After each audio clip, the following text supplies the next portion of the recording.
번째 주제입니다. 슬로건 바꾸고 앞치마 두르고 왜 그랬는지 살펴보도록 하겠습니다. 먼저 양윤선 평론가님, 이재명 후보가 새로운 슬로건을 공개했어요. 네, 지금까지 민주당 선대위 슬로건 하면 떠오르시는 거 있으실 겁니다. 이재명은 합니다였는데 사실 야당에서 공격을 할 때 이 이재명은 합니다 여기다가 목적어가 빠져 있다 보니 부정적인 단어를 넣어서 공격을 하곤 했었습니다. 그런데 어제 새로운 슬로건을 공개를 했거든요. 바로 나를 위해 이재명이라는 새로운 슬로건입니다. 거기다 새 캐치프레이즈는요. 미래로 향한다는 뜻을 담아서 앞으로 제대로 라고 정했습니다. 이것을 카피라이터니 정철 선대위 메시지 총괄이 작성을 했다고 하는데 기억하시겠지만 문재인 대통령이 대선 후보 시절에 내세웠던 사람이 먼저다. 또 나라를 나라답게 이런 카피를 만들었던 카피라이터입니다. 아무래도 이번 카피를 통해서 유능함을 넘어서 어떤 효능감까지 가져가겠다. 국민 한 사람 한 사람의 목소리를 듣겠다. 그런 메시지를 넣었다고 보여지고요.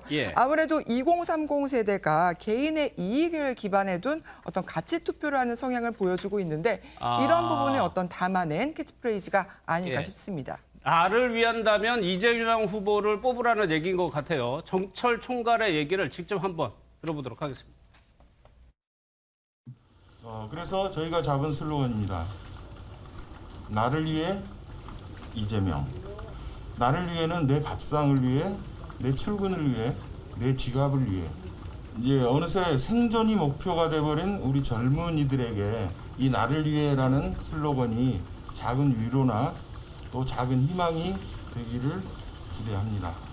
나중에 이제 이걸 발표하고 나서 그들의 의견을 이렇게 듣는데 그 2030 여성의 말씀을 듣고 나서 웃으시면서 좋아하시더라고요. 그러니까 이제 그걸 한 번에 결정을 해서 통과했다는 얘기는 마음에 드시고 흔쾌히 결정하셨다는 뜻이 될 것입니다. 네. 지난번 슬로건이 합니다 이재명이었다고 해요. 이수민 변호사, 이것보다는 조금 더 젊어진 것 같은 느낌이 좀 들기도 하고요. 저는 젊어지고 굉장히 부드러워진 것 같습니다. 부드러워졌다? 왜냐하면 과거 이제 이재명은 합니다라고 했잖아요. 그런데 이재명 후보가 굉장히 일을 잘한다라고 하는 것들은 국민들의 인식에 박혀 있는데 왠지 부드러움이라든가 이런 게 좀 약해 보였거든요.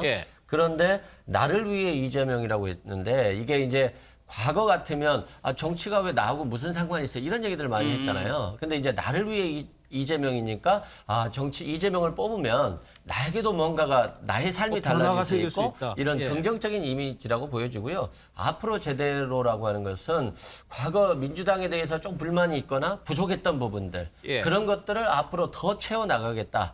반성의 의미이자 미래로 향한다는 의미가 있기 때문에 좀 더 긍정적이고 부드러워진 이미지로 바뀌었다 이렇게 생각됩니다.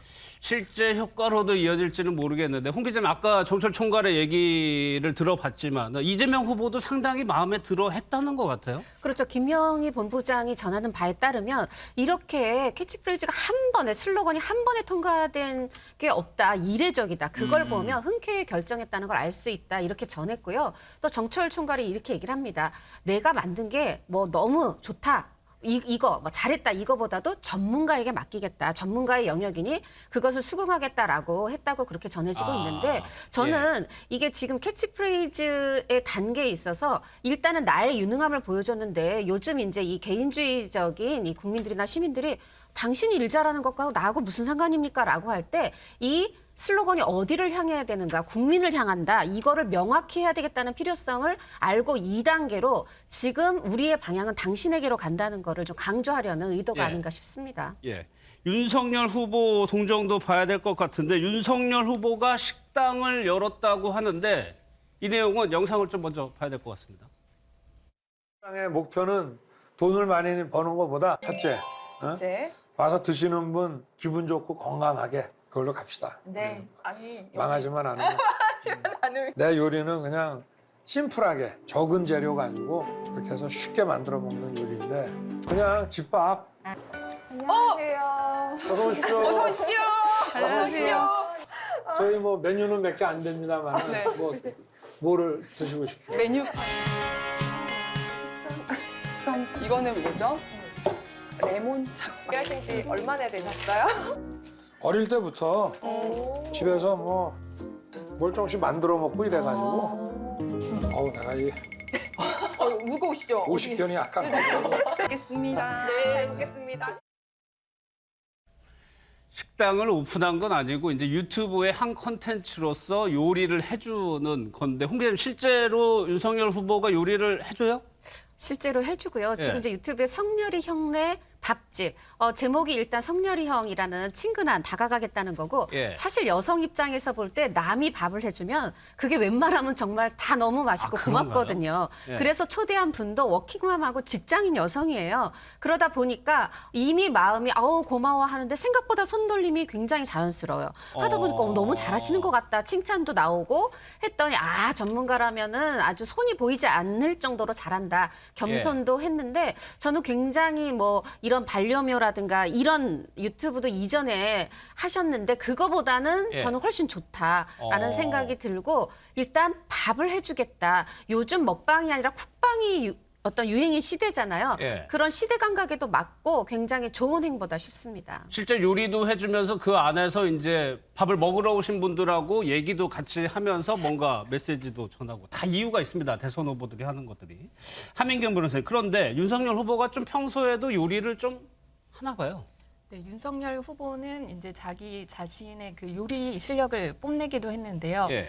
말씀하시기를 주말에 부모님을 모시고 성북동 그 칼국수집 이런 데를 많이 다니셨는데 부모님이 연세가 드시면서 식당 가시는 걸 좀 힘들어 하시더라. 그래서 주말이면 이제 요리를 해서 대접을 하고 했는데 아버님께서 말씀하시기를 나중에 공직을 그만두면 꼭 식당을 차려라 이렇게 말씀하시기도 했다고 하고요. 예. 그리고 또 윤 후보님이 이게 요리하면서 말씀하시기가 상당히 어렵다고 하는데 전문적으로 스파게티 면을 저도 이제 보고서 얘기를 해야 될 정도로 식용유나 올리브 기름에 이렇게 짜서 짠 다음에 조개나 새우를 넣고 볶든지 예. 토마토나 그 크림 소스를 넣는 게 스파게티다 이렇게 설명을 하기도 했습니다. 그런 예. 정도로 요리에 관심이 있고 좀 잘 하신다고 소문이 나 있습니다. 예, 저 후보들 바빠요. 요리도 해야 되고 콘텐츠도 찍어야 되고 이제 또 지방도 가야 됩니다. 이재명 후보의 일정을 한번 보니까 새해 첫날 일정으로 택한 곳이 상당히 정치적인 의미가 있어 보입니다. 한 변호사님 어디입니까? 네, 이재명 더불어민주당 그 대선 후보가 새해 첫날로 이제 정한 곳은 부산입니다. 1월 1일 날 그 서울 동작구 현충원을 참배한 이후에 부산으로 바로 이동을 해서 1박 2일을 머물 계획을 밝혔습니다. 예. 그리고 그곳에 가서 그 해양 경제 관련 일정을 가질 것이고 또한 부산에서 코로나19 극복을 위한 그 염원을 하는 그런 행사를 하겠다라고 밝히기도 했습니다. 예. 1월 1일 날 동작구의 현충원을 참배한 뒤에 바로 부산으로 내려갑니다. 이재명 후보가 메타버스라고 해가지고 그때 첫 일정도 PK 지역으로 했고 2022년이 되는 첫날도 PK 지역을 방문한다. 이승훈 변호사 분명히 이유가 있을 것 같아요. 그만큼 PK가 굉장히 중요하다 이렇게 생각하고 있다는 걸 알 수 있겠습니다. 예. PK 같은 경우는 실제 민주당의 전략적 요충지이고 문재인 대통령을 실상 만든 곳이기도 하잖아요. 그럼에도 불구하고 지금 지지율은 민주당이 더 떨어지고 있기 때문에 지지율을 꼭 만회해야 될 그런 지역이라고 생각하시면 될 것 같고 과거에 비해서 부산의 어떤 지역 발전이 더디잖아요. 그런 측면에서 지역 균형 발전에 어떤 문제도 있을 것 같고요. 최근 이재명 후보가 지지율의 상승세를 겪고 있는데 아무래도 이걸 더 좀 차이를 벌린다거나 이렇게 하려면 부산에서 또는 경남에서 더 많은 표심을 얻어야 되기 때문에 부산에서 내려가서 자신이 어떤 새 메시지로 내놓을 것 그것에 대해서 굉장히 지금 준비를 하고 있는 것 같습니다. 예, 민주당으로서는 열세 지역이긴 하지만은 계속적으로 공을 들이면서 득표율을 끌어올리겠다. 문재인 대통령도 PK 지역이니까 가능성을 조금 보고 있는 것 같기도 합니다. 김혜경 씨, 이재명 후보의 부인인 김혜경 씨도 열심히 활동을 하고 있는데 홍 기자님 어디 갔어요? 김혜경 씨? 사실 진짜 후보의 몸을 둘러 나눌 수도 없고 분신술을 쓸 수도 없지 않습니까? 이 부인 후보의 부인이 지금 굉장히 나름대로 김혜경 씨가 열심히 바삐바삐 움직이고 있는데 28일부터 오늘까지 3일째 지금 대구 경북 지역, TK 지역에 그 머물고 있어요. 먼저 28일에는 제일 먼저 영천에 갔습니다. 영천에 가서 그 은혜사의 스님 그에서 그 차담을 나눴어요. 스님과 차담을 나눴고 예. 또 그다음에 체육 시설에도 갔고 장애인 복지관에도 갔고 이제 그 현장의 목소리를 좀 들었습니다. 그리고 그 지하철 역산에서 장애인들이 만든 물건 파는 우리몰에도 방문을 했고 29일에는 대구에 갔어요. 그래서 그 사회복지사들하고 어떤 비공개 면담을 하면서 아, 후보님이 오셨으면 좋았을 텐데 제가 말씀 잘 전해드리겠다 하면서 어떤 그 처우 개선에 대한 그 보충을 들었다고 전해지고 있고요. 예. 그다음에는 이제 김천에 가서 다문화 그 가정의 분들도 만나고 또 육아종합지원센터 가서는 장난감 소독 봉사도 했고요. 오늘은 포항으로 갔습니다. 그렇게 해서 3일째 지금 대구 경북 지역에 머물고 있는데 민주당 관계자는 사실 굉장히 반가울 거예요. 하다 보니까 이렇게 좀 따뜻한 예. 손길이 필요한 이런 부분들의 후보 부인이 앞장서주고 있다 이렇게 반기고 있습니다. 예. 뭐 과거의 공식인지 모르겠지만 후보 부인들이 가는 곳이 이제 후보하고 가는 것하고 약간 조금 결이 조금 다르죠. 약간 소외되거나 이런 쪽을 이제 후보 부인들이 가곤 했었는데 김준수 편은 그런데 이 지역을 간 곳이 윤석열 후보도 어제 TK에서 저 연설하는 거 봤거든요. 네. 오히려 일부러 이렇게 일정을 맞춘 걸까요? 아마 뭐 알고 가지는 않았을 것 같은데요. 결과적으로 이제 맞불 작전이 된 건데 윤석열 후보의 상당히 격양된 연설과 이재명 후보의 부인인 김혜경 여사의 어떤 좀 부드럽고 또 예. 포용력 있고 그리고 우리 사회 취약계층을 가는 이런 행보가 참 대비되거든요. 또한 윤석열 후보는 김건희 씨가 움직이지를 못하고 있는데 지금 김혜경 여사는 일종의 뭐 한상의 짝꿍이라 그럴까요? 그런 정도로 후보와 호흡을 맞추면서 이렇게 돌고 있으니까 예. 이 어떤 차별적 전략 이런 것도 구사하고 있는 걸로 보입니다. 한상의 짝꿍은 평론가님 개인적인 의견이십니다. 예. 그런데 이승현 변호사님, 아까 말씀하신 것처럼 윤석열 후보의 부인인 김건희 씨는 활동을 안 하고 있단 말이에요.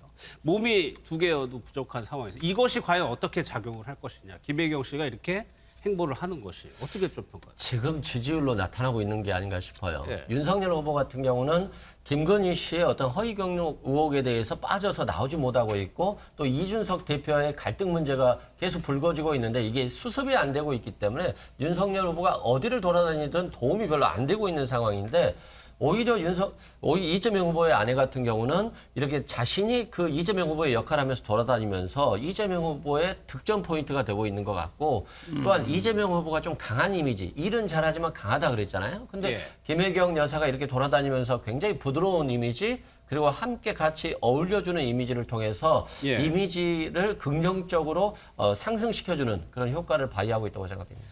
알겠습니다. 이것이 어떤 결과로 이어질지는 이제 봐야 될 것 같습니다. 이재명 후보 역시 뭐 TK에 상당히 공을 들이고 있습니다. 과거에 갔었던 영상을 한번 보도록 하겠습니다. 대구 경북에서 나고 자랐고 대구 경북을 여전히 사랑하고 또 제가 언젠가 이 세상을 떠나면 제가 묻힐 곳, 제 어머니와 아버님이 묻혀 계신 곳 대구 경북입니다. 그런데 TK 지역이 박근혜 전 대통령의 정치적인 고향 그리고 오늘 밤에 사면이 됩니다. 이 부분 저희가 뒤에서도 한번 짚어볼 텐데 김두수 평론가님. 네. 이재명 후보가 TK 지역에 이렇게 공을 들이는 것이 TK 지역 민심을 어떻게 움직일 수 있느냐 없을 것 같기도 하고요. 네. 이재명 후보 입장에서 보면 이게 전통적인 민주당의 승리 공식이 있습니다. 예. 그거는 PK와 TK를 분리하는 거고요. 이재명 후보는 안동 출신이라서 TK는 어느 정도 또 기반이 생겼는데 노무현 문재인 대통령이 나온 PK에서는 이게 분리해야 되는 거거든요. 근데 이 PK는 전통적으로 김영삼 대통령이 3당 통합으로 가기 전까지는 민주 세력이었습니다. 그래서 개혁적 보수 성격을 띠고 있고 TK는 대체로 전통적 보수적, 안보 보수에 가깝습니다. 그래서 이것을 분리해서 한 35%에서 40% 정도의 이 PK 지역에서 득표를 하면 거의 승리하는 일종의 민주당의 입장에서 보면 하롱 전쟁을 찍는 곳이 PK이기 때문에 그것을 더 이렇게 집중적으로 가지 않느냐 이렇게 생각이 듭니다. 알겠습니다. 어제 말씀드렸다시피 윤석열 후보가 경북 지역을 갔는데 선대위 출범식이 있었습니다. 여기서 윤석열 후보가 한 20여 분 정도 연설을 했다고 해요. 그런데 굉장히 입담이 거칠었습니다. 원색적인 비판도 했고요. 격앙된 어조를 보였습니다. 일단 좀 한번 보도록 하겠습니다. 그러니 이 무식한 이 삼류 바보들을 데려다가 정치를 해서 나라 경제 망쳐놓고 외교, 안보 뭐 전부 망쳐놓고 그 무능을 이제 넘어서서 이제 뭐 사찰에 이 과거에 권위주의 독재 정부가 하던 권위주의 독재 정부는 국민들 경제를 확실하게 살려놔서 우리나라 산업화의 기반을 만들었습니다. 이 정부는 뭐 했습니까?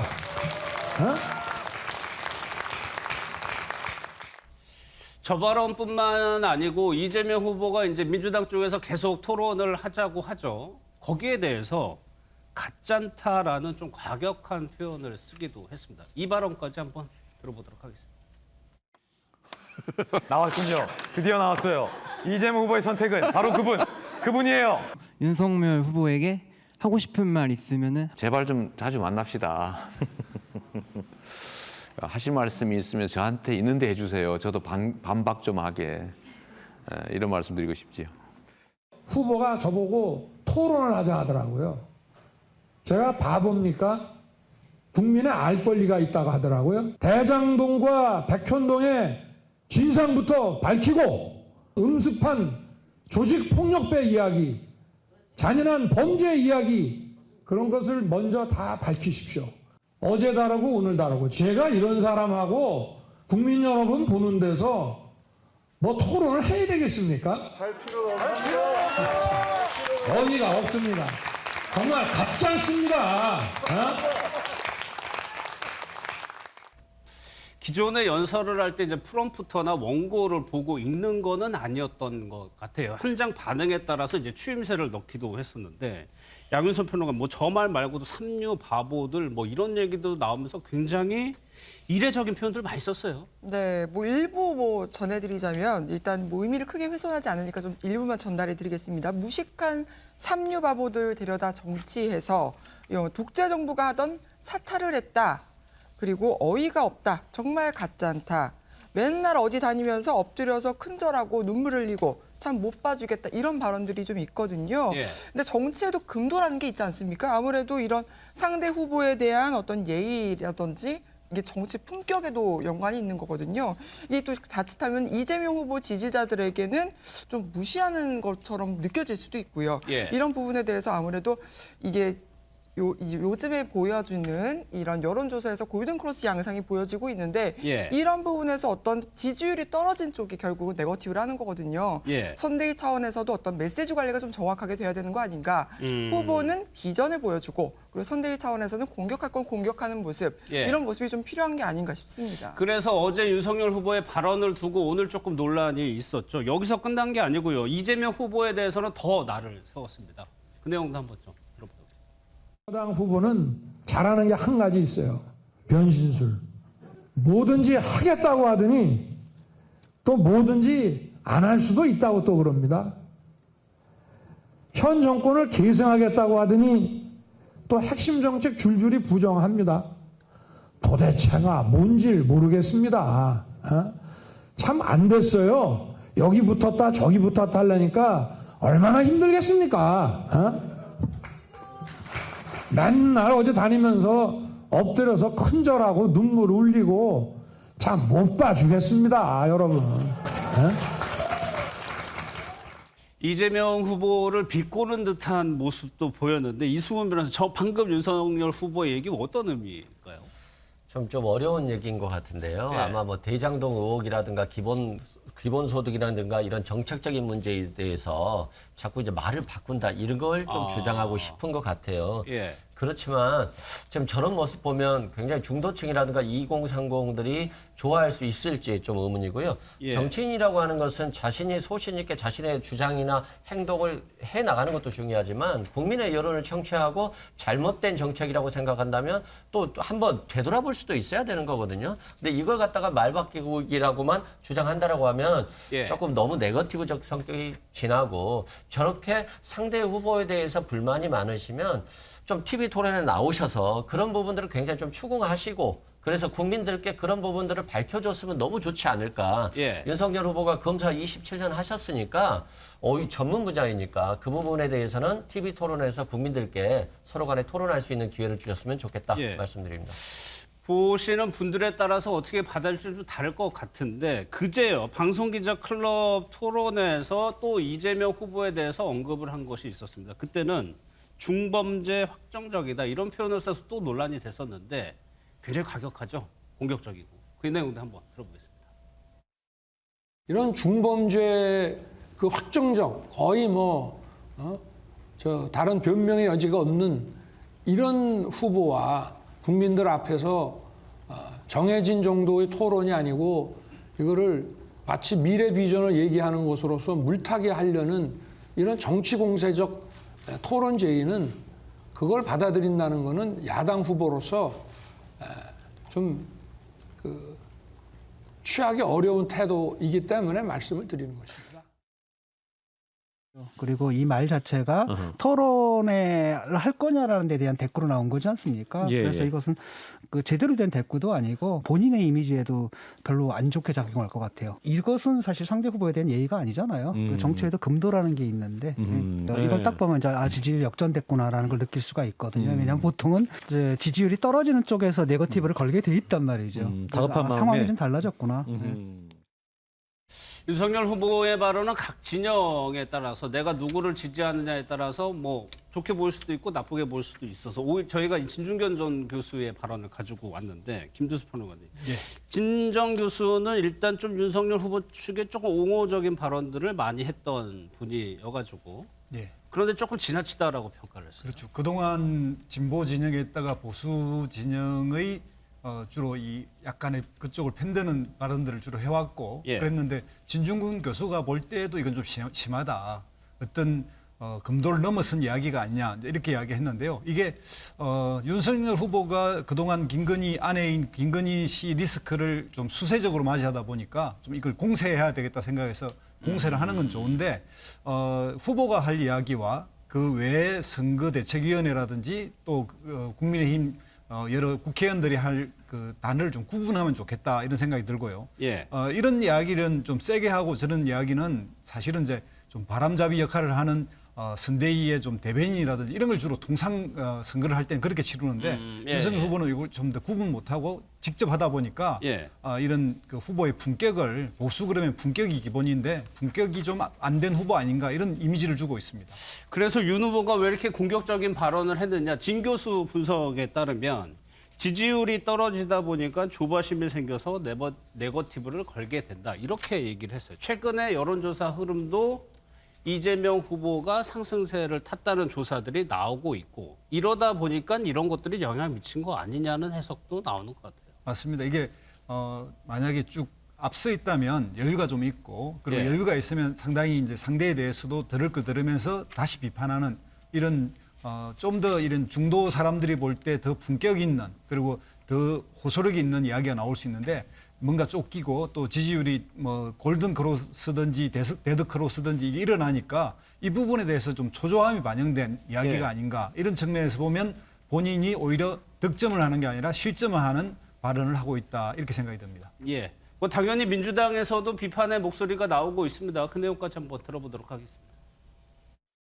저는 품격을 지켰으면 좋겠다라는 말씀을 드리고 싶습니다. 네. 아무리 궁하고 어려워도 제1야당의 대통령 후보인데 최소한의 격은 좀 지켰으면 좋겠는데 네. 많이 궁하고 어렵가 보다라는 생각이 들고. 궁하다라는 게 지지율 하락을 지금 말씀하시는 겁니까? 그렇죠. 지금의 이제 당신의 처지가 예. 궁한 것 같고요. 예.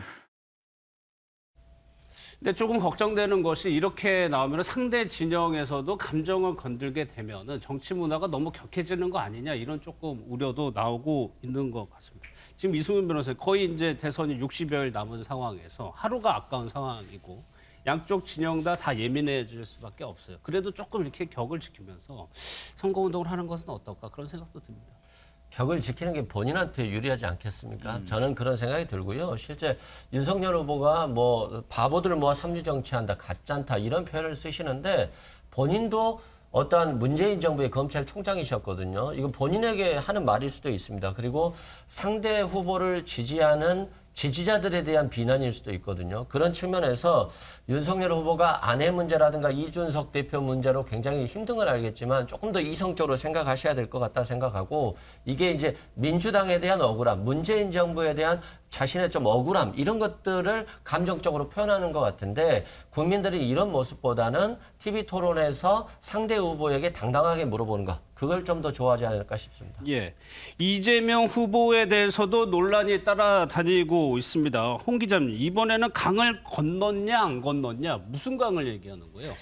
이재명 후보가 이재명의 프로포즈, 청년과의 대화라는 토크 콘서트를 열었어요. 예. 현장에 또 참여하거나 혹은 온라인으로 참여한 청년 패널들에게 설문이 나갔습니다. 어떤 내용이냐면 이 조국이라는 강을 완전히 건넌 것 같다? 이런 이제 설문을 했더니 대다수가 X 그렇지 않다 이런 평가가 나온 겁니다. 예. 이제 이거에 대해서 이재명 후보가 이게 안 건넌 게 아니라 못 건넌 것 같다. 굉장히 강폭이 넓다. 제가 계속해서 이 조국 사태에 대해서 사과를 드리고 다니는데 이게 국민들에게 마음의 뜻이 전달되지 않은 것 같다. 이렇게 얘기를 하면서 그러면서도 강조했습니다. 조국 전 장관의 잘못은 잘못이고 또 이에 대한 어떤 검찰의 무리한 수사 이것도 또 잘못은 잘못이다. 이렇게 강조를 했고요. 이제 그러자 이제 진행자가 혹시 왜 못 건너는 겁니까? 친조국 성향의 김남국 의원이 붙잡는 거 아닙니까? 이제 이런 어떻게 보면 얄궂은 질문을 던지자 재밌는 해석이다. 이렇게 좀 간접적으로 부인하는 뭐 이렇게 좀 재밌게 대답을 했습니다. 김남국 변호사요. 예. 조국 사태에 대해서 계속 사과드리고 있는데 국민들이 아직 못 받아들인 것 같다.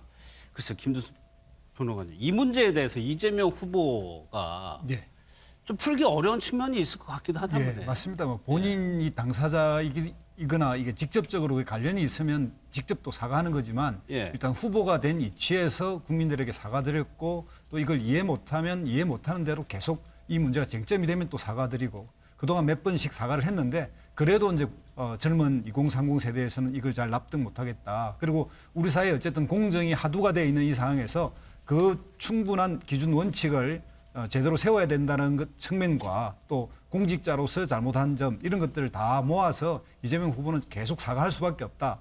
그리고 조국의 강이 국민들이 이제는 넘었구나라고 인정할 때까지 할 수밖에 없다. 저는 그렇게 생각합니다. 예. 이재명 후보와 관련돼서 또 하나 오늘 좀 계속 논란이 되고 있는 발언이 아들을 남이라고 한 발언입니다. 어떤 발언이었는지 직접 한번 들어보도록 하겠습니다.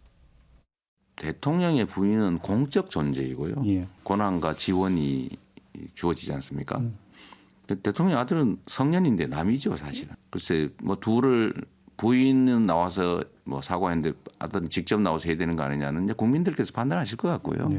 뭐 누가 주장한다고 진실이 되는 건 아니니까.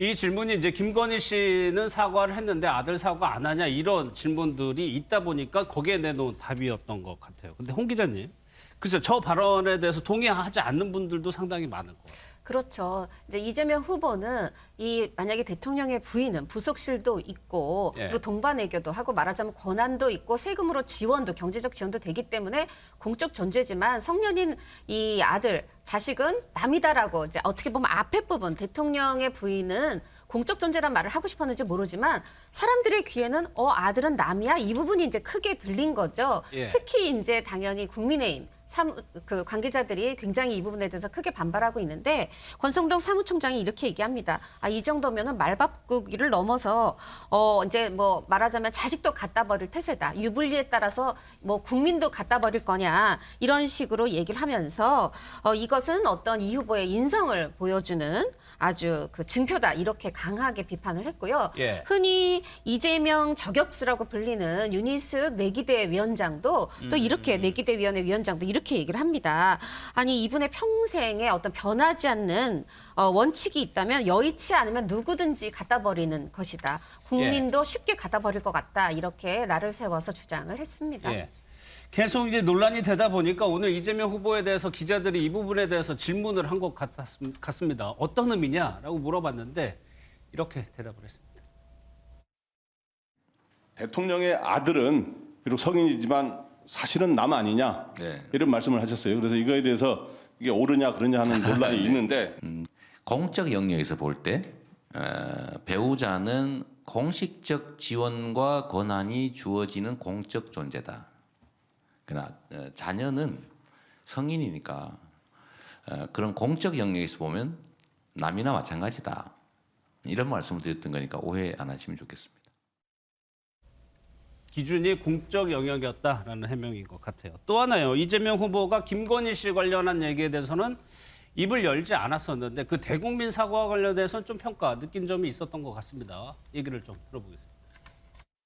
근데 대국민 사과 기자회견 있잖아요. 네. 국민의 한 사람으로서의 감상평을 좀 해주실 수 있을 것 같은데요. 사과를 할 때는 뭘 잘못해야 사과를 하는 거지. 하여튼 내가 모르겠는데 사과를 원하니까 해줄게. 뭐 이런 거는 조금 좀 국민들 보시기에 불편하시겠다.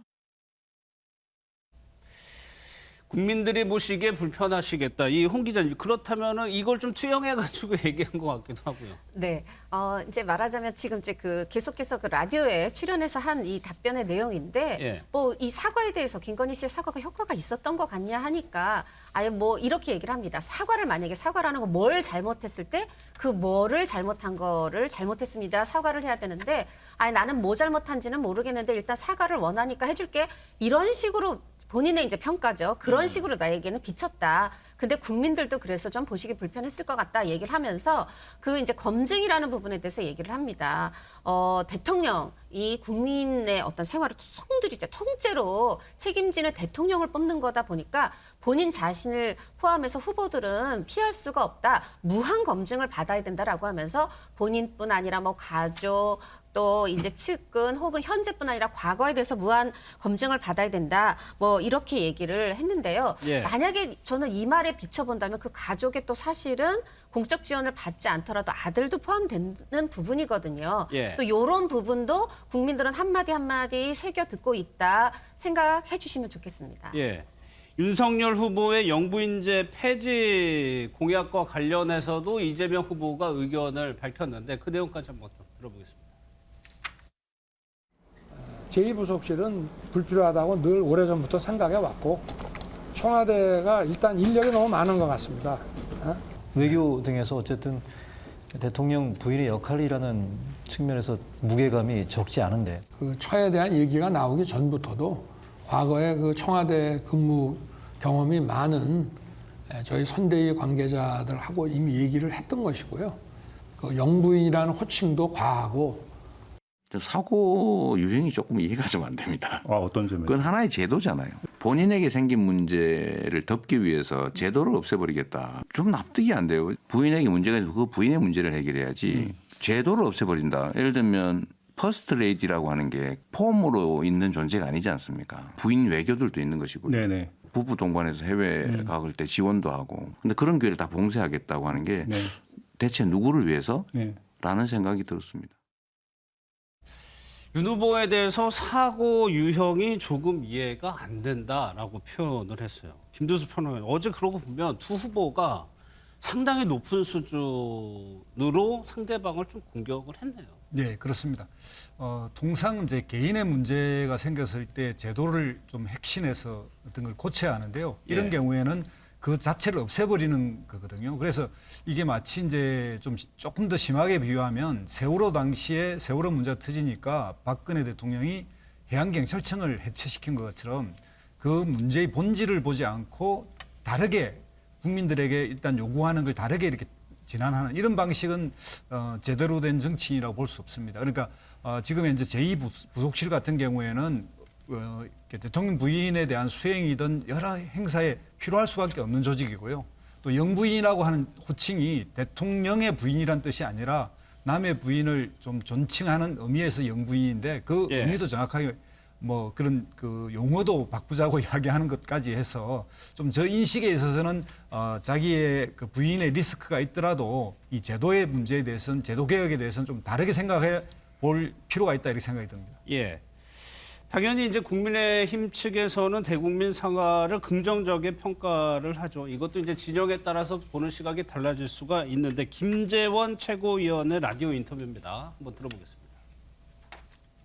사실 김건희 대표의 경우에는 가장 중요한 것이 그 자신의 감정을 솔직하게 표현하면서 사과하는 건데 남편에 대한 미안함도 있고 그렇더라도 유권자들 국민 여러분이 저 남편은 굉장히 좋은 사람이고 내가 보는 한도에서 이런 사람이니까 정말 남편을 좀 지지해달라라는 아주 그 감동적인 선거운동을 한 것 아닐까요? 저는 좋게 평가하고요. 이 부분은 제가 정말 진심이에요. 감동적인 선거 운동이라고 평가를 해서 또 하나 이제 이재명 후보 부부에 대해서도 이제 언급을 한 게 있는데 한민경 변호사 어떤 쇼라고 좀 평가를 하더라고요. 네, 그 김재현 최고위원님이 어제 그 김어준의 뉴스 공장에서 나오셔서 하신 말씀이 이제 다른 후보는 보니까 뒤에서 허그를 하기도 하고 그다음에 부인 폭행, 헛소문을 무마하기 위해 마구 애정쇼를 하지 않았나라고 이렇게 표현을 하셨는데요. 사실 그 이 후보님의 배우자 김혜경 씨는 그 경기도지사 시절부터 그 방송에 동반 출연하시고 하면서 이게 적극적으로 그 이 후보님을 지지하는 그런 행보를 보여왔는데 아마 그런 부분을 김재현 의원님께서 말씀을 하신 게 아닌가, 그 김재현 의원님의 의견을 말씀하신 것이라고 보입니다. 예. 정치권 이제 두 대선 후보와 관련된 상황을 풍자하는 영상이 화제가 되고 있는데 한번 좀 보도록 하겠습니다. 자기야. 당신 거기서 뭐 하고 있어요? 네. 예. 이리 좀 와봐요. 인사해요. 근데 이게 오해는 마시고 제가 이게 보니까 이게 도리도리번 보니까 그 아드님은 어디 가셨나 뭐 이런 생각을 한다. 저희 아들이 네. 여보 어디 갔지? 글쎄. 아마 저 PC방에 가지 않았을까요? 맞아요. 그 아드님이 그 PC방에서 뭐 이렇게 뭐 걸고 뭐 이런 거를 좋아하시나 봐요.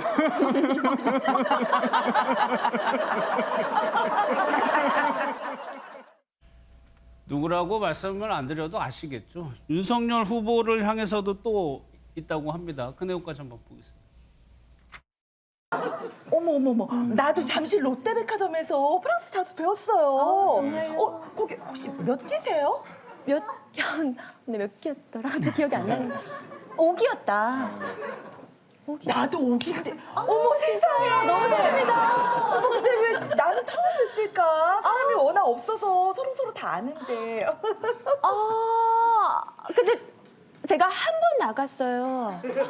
한 번. 근데 그것도 어쨌든 나간 건 나간 거니까. 아니 뭐 이게 오해는 하지 마시고 이게 뭐 저랑 결혼하기 전이고 기억도 나지 않고 뭐 이게 저희 들어가겠습니다. 잠시만요. 저희가 뭘 하려고 하는 게 아니고요. 오늘 또 크리스마스고 하기 때문에 또 기념 촬영하려고 합니다. 네. 메리 크리스마스. 너무 민낯이어가지고. 아쉬워. 저 영상에 대해서 홍 기자님 글쎄요. 이게 후보 측에서 반응을 내기도 애매해 보이고 뭐 그 반응이 있나요? 반응 없습니다. 네. 사실 이 개그는 개그일 뿐이라고 하잖아요. 이런 개그에 대해서 논평을 뭐 내놓는다, 반응을 보인다, 아마 국민들이 속이 옹졸하다고 할 것 같고요. 그렇지만 시청자 반응은 뜨겁습니다. 지금 뭐 불과 3일 만에 조회수가 40만. 특히나 지금 이제 보셨던 그 이제 후보의 부인 목덜미를 잡고 이렇게 뭐 누르는 장면이라든가 뭐 그 외에도 뭐 어떤 이력에 대한 뭐 의혹 아니면은 또 아들에 대한 의혹 이런 것들이 재밌게 소재로 쓰였기 때문에 지금 반응이 뜨거운데요. 이것에 대해서 그렇지만 또 호평도 있지만 이거에 대한 또 쓴소리도 이렇게 나눠지고 있는데 호평은 이렇습니다. 말투라든가 화법이라든가 이런 인물들의 특징을 뭐 몸짓이라든가 이 도리도리 번 뭐 비롯해서요. 굉장히 특징을 잘 살렸다. 뭐 이렇게 호평을 하시기도 하고 이렇게 정치 풍자가 있어야 민주주의다. 그리고 또 여야 가리지 않고 모두 다 비판한 것에 대해서 칭찬하는 분들도 많으십니다. 그렇지만 반면에 아니 이게 지금 보면 너무 도드라지는 부분만 어떤 본질과 떨어진 이런 도드라지는 부분만 선택적으로 풍자한 거 아니냐. 정치 정책이라든가 여의도의 기득권 정치인에 대한 어떤 그 비판은 없다. 이렇게 또 아쉬워하는 분들도 계십니다. 최근 이번에 대선에 이제 비호감 대선이라는 표현을 언론에서 이제 간혹 쓰기도 합니다. 그러다 보니까 여론조사에서 후보 교체에 대한 것도 물어보기 시작을 했어요. 양윤선 평론가님, 국민들의 의견 어떻게 나왔나요? 네, 국민 절반 이상이 무려 56.6%나 여야 대선 후보 교체가 필요하다는 것으로 나타났습니다. 특히 이 국민의힘 지지층에서 요구하는 후보 교체론이 여당 지지층의 2배나 많았습니다. 국민의힘 지지층은 70.4%, 그리고 더불어민주당 지지층은 35.7%로 나왔거든요. 예. 아무래도 정권 교체 열망이 높았는데 윤 후보에 대한 지지율이 떨어지고 있다 보니까 그러면 후보를 교체해서라도 정권 교체 열망을 실현해야 되는 거 아니냐 예. 이런 어떤 열망을 보여준 지표가 아닐까 싶은데요. 아무래도 이번 앞서 열흘 정도 기간 동안 이준석 대표가 당을 박차고 나갔습니다. 그렇기 예. 때문에 이런 소위 이준석 리스크라고 하는 부분에 대한 어떤 당내 분란이랄지 이런 부분에 대해서 계속해서 안 좋은 메시지들이 나오고 있기 때문에 예. 이 부분에 대한 영향이 아닐까 싶습니다. 내가 지지하는 정당의 후보를 그 지지자들이 어떻게 보느냐가 핵심일 것 같은데 국민의힘 지지층에서 민주당 지지층보다 배 정도 나왔다는 거는 김두수 평론가님. 글쎄요. 윤석열 후보에 대해서 국민의힘 지지자들은 조금 불안감을 느낀다고 봐야 되는 겁니까? 이 근본적으로는 그 후보가 존재하는데 후보와 경쟁했던 홍준표 의원이 이게 지금 합류하지 않고 밖에 건재하고 있거든요. 예. 그러니까 이게 실제 이제 경선에 뽑힐 때 국민의 지지와 당원의 지지가 달랐고 이 국민의 지지가 높았던 홍준표 후보가 그냥 흔쾌히 합류해서 전적으로 밀어줘도 불안할 건데 현재 이제 밖에 존재하니까 일종의 대체제가 있다는 측면이 하나 있고요. 예. 또 하나는 윤석열 후보 본인의 그 리스크가 생각보다는 크다는 겁니다. 이 가족과 얽혀 있는 이게 크고 이것이 작동하고 세 번째로는 이준석 당대표와의 이 갈등, 이 관계를 풀지 못하니까 예. 국민 지지자 입장에서 볼 때 약간 윤석열 후보가 사면 초과에 몰려 있는 거 아닌가 이런 느낌이 들 정도로 예. 본인의 선거 전략도 여기에서 세대 전략을 쓰려고 했던 이준석 후보와의 충돌이 되면서 신재라든지 이런 사람을 영입한 거에 대한 충돌까지 일어나면서 후보 본인과 선거 전략과 후보를 끌어가는 선거사령부 이 모든 부분에 난제가 발생하면서 이런 예. 그 후보를 좀 교체해야 되는 거 아닌가 하는 이런 불안감이 올라오고 있다고 생각이 듭니다. 어제 이재명 후보는 이낙연 대표하고 처음으로 공식 활동을 하기도 했었죠. 근데 말씀하신 것처럼 홍준표 전 대표는 아직까지 공식적인 활동이 없다. 홍 기자님, 여기서 홍준표 대표가 코멘트를 했단 말이에요. 맞습니다. SNS에 글을 올렸습니다. 예. 어떤 내용이냐 하면 이렇습니다. 지금 이준석 대표에 대한 얘기인데요. 지금 이준석 대표와 윤석열 후보 간의 이런 내용, 이 갈등에 대해서 윤석열 후보가 직접 나서야 된다는 겁니다. 그렇지 않으면 이게 말하자면은 이준석 대표를 핍박하면 이게 선거가 어려워질 수 있다. 그렇기 예. 때문에 이준석 대표가 좀 못마땅하더라도 포용하셔라. 이렇게 어떻게 쓴소리를 올렸는데 예. 홍준표 의원은 전 당대표는 계속 또 쓴소리를 하면서도 덧붙이는 말이 있어요. 나는 지금 선거를 이기기 위해서 하는 고언이다. 그 부분은 동일하다. 그런 얘기를 하고 있습니다. 예, 지금 지지율이나 그런 교체 여론의 본질을 이제 후보와 가족들의 비리라고 홍준표 전 의원은 보는 것 같아요. 거기에 대해서도 후보가 본인이 직접 판단을 해야 되고 지금 이준석 대표 얘기도 나왔는데 다음 얘기가 이준석 대표와의 관계 부분입니다. 아직까지 선대위로 들어왔다는 소식 나오지 않고 있죠. 악몽 꾸는 이준석 대표, 왜 악몽을 꿀까요? 이준석 대표는 선대위에 돌아오겠다는 걸까요? 아니겠다는 걸까요? 이 발언을 들어보면 또 온다는 것 같고 저 발언을 들어보면 안 온다는 것 같기도 해요. 영상을 좀 먼저 보도록 하겠습니다. 이준석 대표가 언론 인터뷰에서 후보님이 요청하면 선대위에 복귀할 수 있다라고 얘기를 했거든요. 거기에 대해서 좀 어떻게 요청하실 생각이 있으신지 궁금해요. 그러니까 제가 아까도 방송 기자 거기서 말씀을 드렸습니다만은 본인이 당 대표로서의 역할이 어떤 것인지 누구보다 잘 알고 계시기 때문에 잘 하실 것으로 저는 기대합니다. 네. 그럼 따로 요청은 안 하신다는 말씀이신가요? 네, 그렇게만 답변을 드리겠습니다. 네.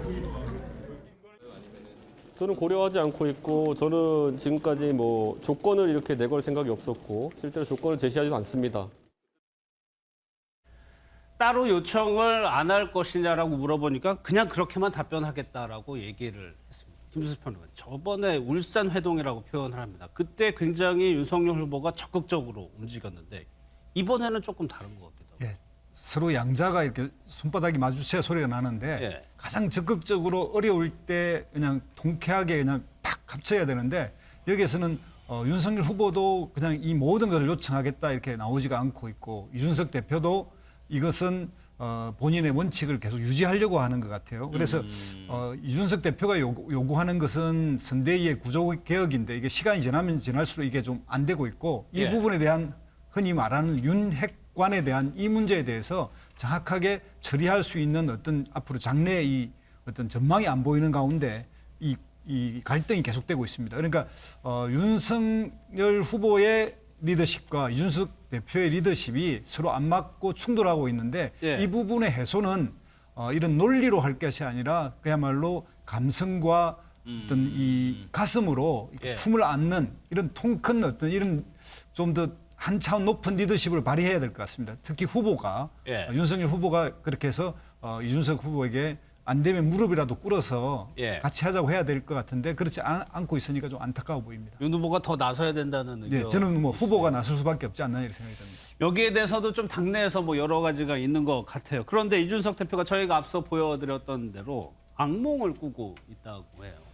어떤 내용인지 한번 좀 보겠습니다. 자다가 악몽을 많이 꾸는 게 그 털이 깎이는 메모드 하나가 자꾸 저를 쫓아오는 꿈이라고 꾸게 되는 것 같은데 이게 선대위인지 이준석 대책위원인지 모르는 상황으로 가지 말고 정책과 그리고 메시지에 집중해서 우리 후보를 당선시키는 방향으로 선대위가 열심히 일했으면 좋겠습니다. 예, 이게 저도 민망합니다. 저는 선대위 참여를 하지 않겠다고 선을 그은 상황 속에서 이게 선대위가 이준석 대책위가 돼가지고 이렇게 굴러가는 것이 당을 책임진 당대표 입장에서 상당히 민망하고 또 국민과 당원들께 죄송스럽습니다. 털이 깎인 메모드라는 표현을 했는데 김두수 편은 과거에도 이준석 대표가 이런 표현을 썼단 말이에요. 예, 맞습니다. 그러니까 뭔가 거대한 조직을 메모드로 표현하는 것 같은데요. 네. 일단 메모드는 빙하기에 밀종하지 않았습니까? 그러니까 이준석 대표는 이렇게 코끼리처럼 배내야 한다. 그런데 메모드가 털만 깎인 메모드가 자기를 쫓아온다. 이렇게 이야기하는데 실질적으로 선거운동이 되려고 하면 좀 더 기동성 있고 또 이렇게 좀 배나무상하게 대응을 해야 하는데 그러지 않고 그냥 털만 깎은 메모드가 나를 쫓아오는 그것이 그래서 나에게는 악몽이다. 이렇게 좀 비유적으로 이야기하고 있는데 흔히들 뭐 이렇게 좀 더 이렇게 기동전단, 뭐 몽골 기병 이렇게 이야기하듯이 좀 힘차게 빠르게 갈 수 있는 이런 체제로 전환해야 된다라고 하는 것에 네. 대한 우회적인 표현이라고 봅니다. 사실 이준석 대표가 저 얘기에서 복귀하는 명분을 다 얘기를 했어요. 선대위를 개편해달라는 주장인 것 같은데 근데 한민경 변호사 당내에서 대표 처신에 대해서도 비판의 목소리가 많아요. 지금 중요한 게 대선이고 후보니까 당대표가 그냥 선대위에 들어와야 되는 거 아니냐는 의견도 있는 것 같아요. 저는 아까 전에 그 꿈 해몽에 대해서 아까 예. 김 평론가님께서 그렇게 말씀하셨지만 저는 조금 다른 시각으로 보고 있습니다. 어떤 부분이냐면 이준석 그 대표와 윤 후보는 의사가 지금 맞고 있다라고 그렇게 말씀을 저는 뭘 맡고 있어요? 의사가 합치했다라고 아. 말씀을 드리고 싶은 것이 예. 사실 이준석 대표가 악몽을 꾸고 있다라고 표현을 했지만 털 깎인 메머드 이렇게 말씀을 했어요. 이전부터 그 메머드, 그러니까 코끼리냐 메머드냐 그 덩치가 중요한 것이 아니라 예. 이제 털이 깎인 메머드다. 이렇게 표현을 한 것은 이제 선대위가 잘 갖춰졌다. 이제 일을 할 수 있다라는 그런 저는 해몽을 하고 그리고 현재 당대표의 역할은 예. 당의 그 후보를 당선시키는 게 당대표의 역할이라고 생각을 하고 있고 이준석 대표가 계속 말씀을 하시듯이 현재 이제 본인의 자리에서 당대표의 역할을 지금 최선을 다해서 하고 있고 그리고 누구보다 그 정권 교체를 열망하고 있다고 이렇게 얘기를 하시는 만큼 예. 이제는 정말 잘 갖추어진 털이 잘 깎인 메머드 선대위에 이제 오셔서 더 큰 역할을 해주셨으면 좋겠는 그런 바람입니다. 그러니까 한 변호사님 두 분이 어느 정도 이제 교집합을 찾아가고 있다라고 이제 보시는 네, 것 맞습니다. 같아요. 이준석 대표도 당 대표로서 민망하고 죄송하다 이런 표현을 하기도 합니다. 그러면서 윤석열 후보에 대해서는 여전히 좀 불편한 감정이 있는 것도 같아요. 한번 좀 들어보겠습니다. 제가 싫어하는 청년 정치가 청년 담당관 같은 걸 두는 제도입니다. 저는 청년 당대표로 선출된 것이 아니라 당대표로 선출된 것이고요. 저는 이준석에게 오히려 무슨 당신이 가서 청년 관련 정책을 만들어라 아니면 청년 관련 이벤트를 열어라 청년 관련해서 돌아다녀라 하는 것 자체가 어쩌면 지금까지 6개월 동안 그 이준석이라는 사람이 당대표 하면서 바꾸고자 했던 어떤 당의 체질에 대해 가지고 완벽하게 이해하지 못하고 하는 이야기다 이런 생각을 하고 있습니다. 청년 전담직책을 당대표에게 주겠다는 것이 당대표 역할의 축소입니까? 아니면 확대입니까? 김두수 변호사, 저 얘기가요. 본인을 당대표에 걸맞는 지위와 책임을 인정해달라는 의미로 해석이 되는 겁니까? 예, 이번에 약간 드러났지만 국민의힘 내에서도 여전히 이제 이준석 대표와 관련해서는 나이를 먼저 이야기하면서 뭔가를 변명한다든가 이렇게 했는데 문제는 뭐냐면 흔히들 청년 당대표 또는 청년 세대 이런 이야기를 당사자들은 굉장히 그걸 싫어합니다. 이게 당당한 한 주체로서 인정받고 하고요. 어떤 경우에는 좀 비유적으로 미래 세대다라고 말하는 것도 좀 싫어하더라고요. 지금 현재 이렇게 당연하고 있는 한 주체지 우리는 지금은 아니고 나중에 뭐가 된다는 식으로 이렇게 비유하는 것도 못마땅하고 그러니까 지금 이준석 당대표 입장에서는 자기가 하고 있는 이런 핵심이나 당의 리더십이 당연한 당대표로서의 리더십인데 이것을 마치 청년 세대의 요구를 반영하는 부분적인 전체적인 핵심이 아니라 부분적인 어떤 세대 간의 요구처럼 이렇게 축소시키는 거에 못마땅하다 이런 말에 대한 표현이라고 저는 생각합니다. 이준석 대표가 이제 언론도 뭐 친화적이고 여러 이제 인터뷰를 하다 보니까는 선대위에 대해서 이제도 물어봤어요. 그러니까 양윤선 평론가님 좀 선대위에 대해서도 좀 지적을 하더라고요. 네, 이준석 대표가 인터뷰를 너무 많이 했습니다. 인터뷰 내용을 좀 종합해서 보면은 선대위에 대한 비판 내용이 핵심인데 그 내용이 뭔가 하니 이준석 대표가 계속해서 60대 이상과 2030을 합친 세대 포이론을 소위 주장을 해왔습니다. 그런데 이 지금 현재 선대위는 득표 전략이 없다라고 하면서 득표 전략이 반문밖에 없다는 거예요. 그래서 2002년 이회창 노무현 후보가 다퉜던 2002년 대선이 생각난다라고 꼬집었습니다. 예, 이런 부분이 조금 당내에서 비판을 받고 있는 것 같기도 해요. 제3자적 화법을 이제 구사한다는 거죠. 관계자 본인이 이제 관계자 역할을 해왔는데 또 비판을 한다. 이 부분에 대한 비판도 나오는 것 같아요. 그러다 보니까 초선 의원들이 이준석 대표의 사퇴를 요구했다 이런 보도 있었죠. 여기에 대해서도 이준석 대표가 답을 했습니다. 한번 들어보겠습니다. 혹시 이준석 대표 뭐 사퇴 의사가 있었다 이런 그런 것까지 다 가감없이 다 전달했습니다. 네네. 일부 초선분들은 어제 뭐 사퇴까지 거론을 했다라는 것도 오늘 정경희 의원이 전했다고 하던데 이에 대한 생각은? 일부 초선 의원님들이 그런 의견 내신 건 저도 전에 듣고 있습니다만은 제가 당대표 되고 난 이후로 뭐 저에 대해서 여러 가지 평가가 있었던 것이고 뭐 저는 그런 것들에 대해서 상당히 관대합니다. 그리고 이런 것이 저는 확실히 민주주의라고 생각합니다. 비공개 선대위에서 이준석 위원장과 조수진 관장의 충돌이 보도가 되기도 했는데요. 그래서 저는 뭐 거기에 대한 얘기는 아직 듣지를 못했고 아침부터 제가 여기 행사를 나왔기 때문에 뭐 정치를 하다 보면은 같은 당 안에서나 또 선거 조직 안에서 서로 생각이 뭐 다를 수도 있는 거지 어떻게 뭐 군사 작전하듯이 그렇게 일사불란하게 하겠습니까? 그게 바로 민주주의 아니겠습니까? 이것이 바로 민주주의 아니겠습니까? 두 사람이 썼는데 이수근 변호사님 이 말이 거절의 의미로 해석을 해야 되는 겁니까? 그거 별로 중요하게 생각하지 않고 하나의 의견일 뿐이다라고 봐야 되는 겁니다. 뭐 쉬운 얘기들을 서로 간에 다른 생각으로 하고 있는 것 같아요.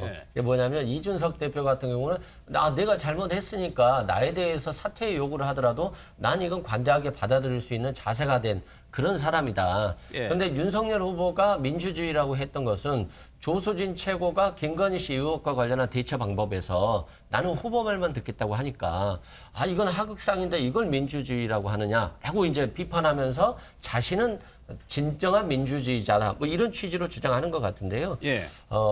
지금 국민들이 굉장히 지켜볼 때 불편할 것 같습니다. 이게 뭐냐면 결국 윤석열 후보나 이준석 대표나 나무 얘기 같잖아요. 자신들의 얘기를 서로 간에 소통하지 않고 방송을 상대로 하고 있기 때문에 저분들이 참 소통이 어려운 분들이구나. 그리고 대표와 후보로서 어떤 리더십이라든가 또는 대통령 후보로서의 어떤 준비 부족, 자질 부족들을 여실하게 드러내고 있고 지금 국민들이 이걸 평가하고 있지 않나 싶습니다. 지금이 이제 벌써 두 번째입니다. 후보하고 당대표의 갈등이 외부로 표출이 됐고 당대표가 일단은 자리에서 벗어나서 밖으로 나가 있는 상황이고요. 여기서 앞서 홍준표 대표는 후보가 포용해야 된다라고 얘기를 했어요. 이것이요, 김두수 평론가님. 그러니까 대선 결과에 당대표를 후보가 핍박을 하면은 대선에 실질적으로 마이너스가 될까요? 예. 일반적으로 봐도 그런데요. 예. 특히나 이제 한국에서는 지금 이제 2030 세대가 여론조사의 성향상 뭐라고 하고 있냐면 지지 후보가 없다라는 비율도 제일 높고요. 지지 후보를 바꿀 수 있다라고 하는 비율도 제일 높습니다. 그러니까 2030의 마음을 잡는 게 선거의 결정적인 역할인데 이 2030에 대한 그 대체적인 지지는 이준석 대표가 좀 상징적으로 가지고 있거든요. 그거는 지난 4월 서울시장 보궐선거에서 이런 2030의 지지를 가지고 있는 이준석 대표 이 영향력을 한번 받지 않습니까? 그래서 이준석 대표가 상징하고 있는 이런 현재 2030 세대의 의식이나 현재 투표 성향으로 봤을 때 이준석 대표를 만약 핍박하면 선거는 거의 이길 수 없다. 즉 새로운 세대 전략을 통해서 이재명 후보를 보위하려는 게 무너진다 이런 뜻입니다. 예, 세대의 대표성이 있고 실질적으로 호소력이 있으니까 이준석 그렇습니다. 대표가 그러는 상황에서 이준석 대표를 조금 옹호하는 듯한 발언이 나오긴 했는데 양윤선 평론가 이게 국민의힘 측에서 나온 얘기는 아니에요. 네, 그렇습니다. 더불어민주당 송영길 대표입니다. 송 대표가 이 측근이 나한테 이렇게 얘기했으면 나도 가만히 있기 어려웠겠다라면서 당대표를 이렇게 무시할 수가 있느냐. 거의 뭐 이거 애 취급하는 거 아니냐. 청년위원장 취급하고 이렇게 해서 되겠느냐라고 발언을 했습니다. 이것이요, 김두수 평론가. 글쎄요. 상대 진영이에요. 그런데 당대표라는 공통점이 있습니다.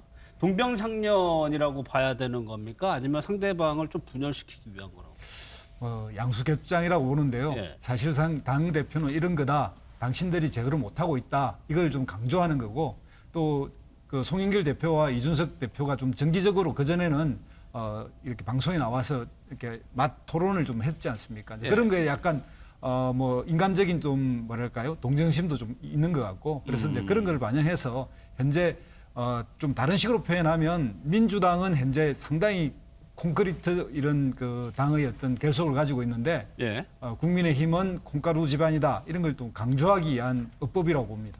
예, 이러는 와중에요. 저희가 오프닝에서도 설명을 잠깐 언급을 해드렸는데 내일 김종인 위원장과 이준석 대표가 만납니다. 여기서 봉합이 될 가능성이 높다라는 의견도 일각에서 나오고 있어요. 실제로 좀 영상을 한번 좀 보도록 하겠습니다. 이준석 대표가 선대위에 대해서 뭐를 어떻게 해야 될 거냐를 갖다가 한번 얘기를 해보라고 그럴 거예요. 지금 지난 그 조수진 의원과의 그런 관계에서 급작스럽게 저렇게 이 선대위에서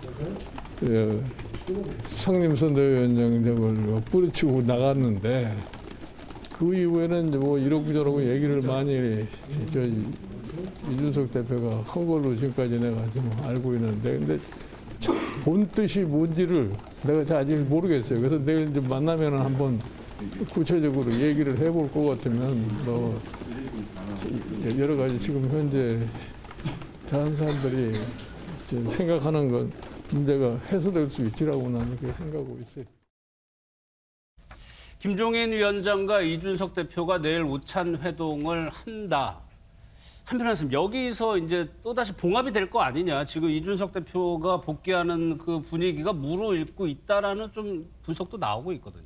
어떻게 좀 전망하세요? 사실 그 내일 만나는 그 자리가 그 김종인 그 위원장님과 그다음에 이준석 당대표가 이제 만나는 자리고 앞으로 이제 어떻게 할 것이냐 일에 대해서 논의를 하는 자리로 알고 있습니다. 지금 이제 선대위가 사실 조직되는 과정에서 좀 여러 가지 목소리가 많이 있었고 불협화음도 있었던 것도 사실입니다.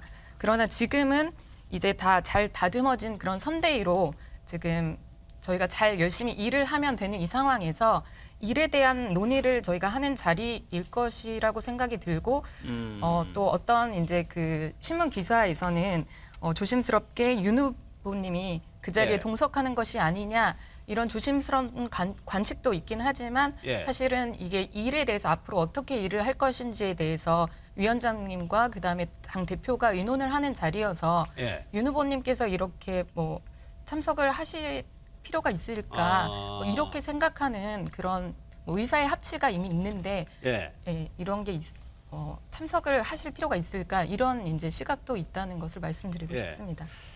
사실 뭐 내일 되면은 결과를 어느 정도 알 수는 있는데 김두수 평론가 언론들이 이제 궁금하니까 내일을 이제 전망을 해볼 텐데 언제까지 당 대표가 이렇게 나가서 선거를 치를 수는 없는 일이니? 맞습니다. 그러니까 선거를 제대로 해보려면 내일 극적인 걸 해야 그나마 지금 하락세 지지율이 흘러가고 있는 윤석열 후보의 뭐 반전 기회라도 얻지 지금처럼 계속되면 그냥 이거는 거의 선거가 끝나간다 이런 느낌을 줄 거고 국민들이 특히 새해 1월 1일, 2일 이때 나오는 모든 매체 여론조사에 그렇죠. 반영이 안 되면 뭐 굉장히 어려워진다 이렇게 생각합니다.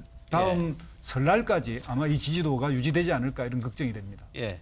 저희 MBN에서도 오늘 이제 여론조사 결과가 이제 종합뉴스를 통해서 공개가 되는데 여론의 흐름을 다 보고 있겠죠. 그것이 이제 마지막 목표, 대선 승리를 위해서 여당이든 야당이든 어떻게 지금 운영해야 되는가에 좀 판단의 근거가 될 수 있을 것 같아요.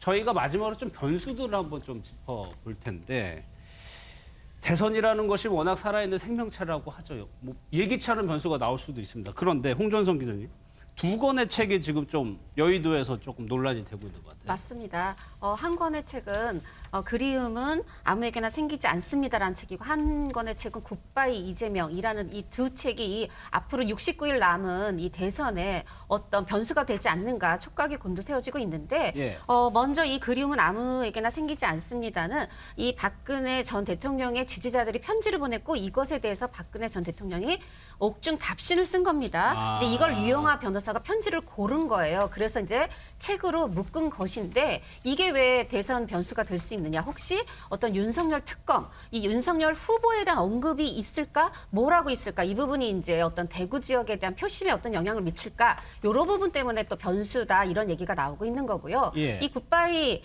이재명은 장영하 변호사가 이 이재명 후보의 형수 또 그 언론사 기자를 취재해서 이 고인이 되신 이 이재명 후보의 형님 이재선 씨와 이 이재명 후보의 갈등을 그리고 심지어 또 어떤 주고받은 문자 내용까지 포함돼 있다라고 합니다. 하다 보니까 이게 또 이제 이재명 후보에게 어떤 타격이 되지 않을까 이런 측면에서 변수라고 얘기가 되어지고 있는데요. 하다 보니까 이제 민주당에서는 이것은 지금 69일밖에 안 남았는데 문제 제기만 되고 충분히 해명할 진실을 밝힐 기회가 없을 수 있다 해서 이제 가처분, 판매 금지 가처분 신청까지 낸 상황입니다. 근데 이거하고 상관없이 지금 굉장히 또 이게 서점가에서는 인기예요. 예를 들면 굿바이 이재명은 교보문고 인터넷 이 베스트셀러에서 1위를 차지하고 있고요. 이 박근혜 전 대통령의 옥중서신 모음 책은 지금 예약만으로 베스트셀러 2위에 올라 있습니다.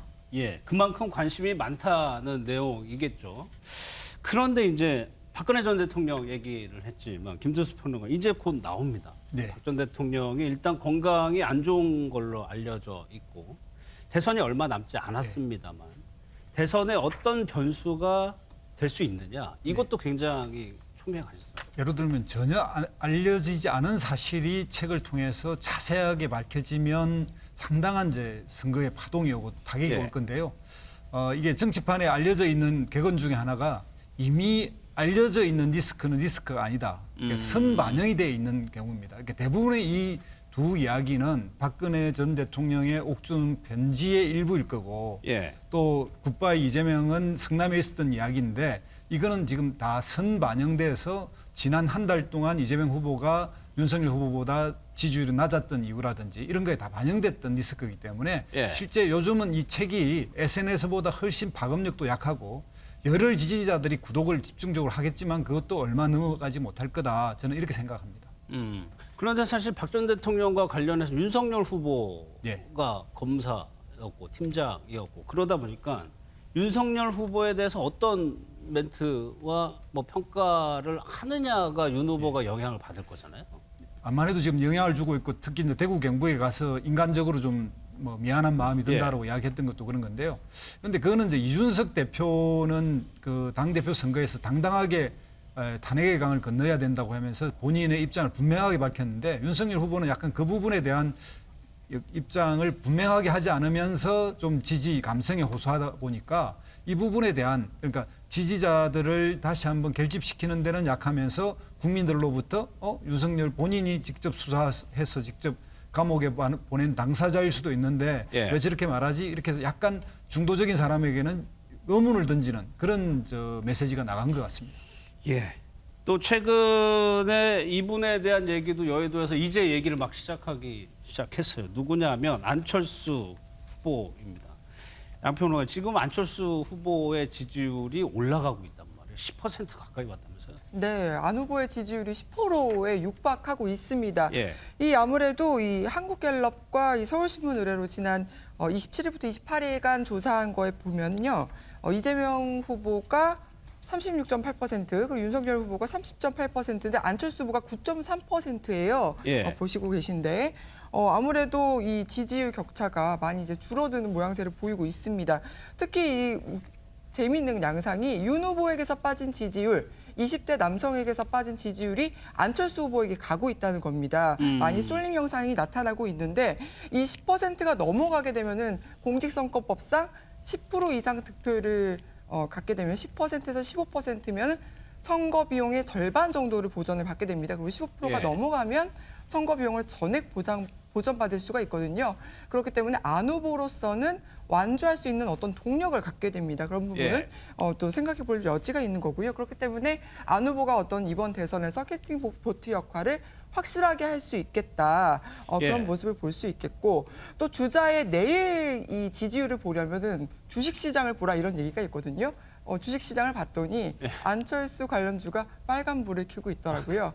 안철수 후보의 지지율이 어디까지 갈 수 있을까? 그것도 예. 관전 포인트가 될 것 같습니다. 관심이 높다 이렇게 해석을 하시면 될 것 같아요. 그런데 지금 이 조사에서 나왔던 안철수 후보의 지지율 9.3%. 김두수 평론 이 정도 수치면은 지금 어쨌거나 이재명 후보가 앞서가는 듯이 보이지만 오차범위란 말이에요. 만약에 이 표가 산술적으로 다 올 수는 없겠지만 굉장히 중요한 수치거든요. 맞습니다. 지금 TV 토론에도 나가는 자격이 되고요. 예. 실제 이러한 지지율이 나온다면 국민의힘 지지자들 입장에서는 안철수 후보의 지지율을 올려서 오히려 후보 단일화를 통해서 2002년처럼 노무현 정몽주처럼 단일화를 통해서 극적인 반전을 깨야 되는 거 아니냐. 그런 형태의 어떤 새로운 선거 전략이 나올 수도 있고 그러면 예. 안철수 후보 지지율이 지금보다 더 올라갈 수도 있습니다. 그러니까 윤석열 후보의 교체 여론이 높으면 높을 만큼 또 안철수 지지율가 올라가면 올라갈수록 후보를 교체하는 방식을 단일화 방식으로 한번 해보자. 이런 여론이 퍼져나갈 수도 있고 그러면 지금보다 오히려 더 상승할 가능성이 높다 이렇게 생각이 듭니다. 오히려 더 올라갈 여지가 있다는 해석이신 것 같아요. 그러다 보니까 이제 민주당 쪽에서도 이제 안 후보에 대해서 관심을 가지고 당연히 국민의힘에서도 안철수 후보에 대해 관심을 가지고 이승훈 변호사님, 글쎄요 여기에 대해서 안철수 후보 지금 딱 잘라 거절하고 있거든요. 그렇죠. 지금 만약에 단일화 논의가 시작되면 다시 그 지지도가 안철수 대표에서 떨어져 나갈 수 있거든요. 그렇기 때문에 자신은 끝까지 간다 이렇게 주장할 것 같은데 예. 김종인 위원장이 자진 사퇴해라 이런 식으로 주장을 했었었는데 과거에 예. 이제는 단일화 이벤트가 살아날 수 있겠다 싶습니다. 아무래도 안철수 후보의 지지율이 높다 보니까 안철수 후보 입장에서는 나중에 야권 단일화하자 이런 논리가 생성될 수 있을 것 같은데요. 저는 좀 궁금한 게 윤석열 후보가 99%가 달라도 1%만 같으면 정권 교체 함께 하겠다고 했는데 실은 정치 철학의 측면에서 보면 굉장히 부적절하지 않나 싶고 안철수 후보도 반문만 하지 않고 정치 철학적인 관점에서 국민들께 좀 좋은 모습을 보여줬으면 좋겠다 이렇게 생각됩니다. 알겠습니다.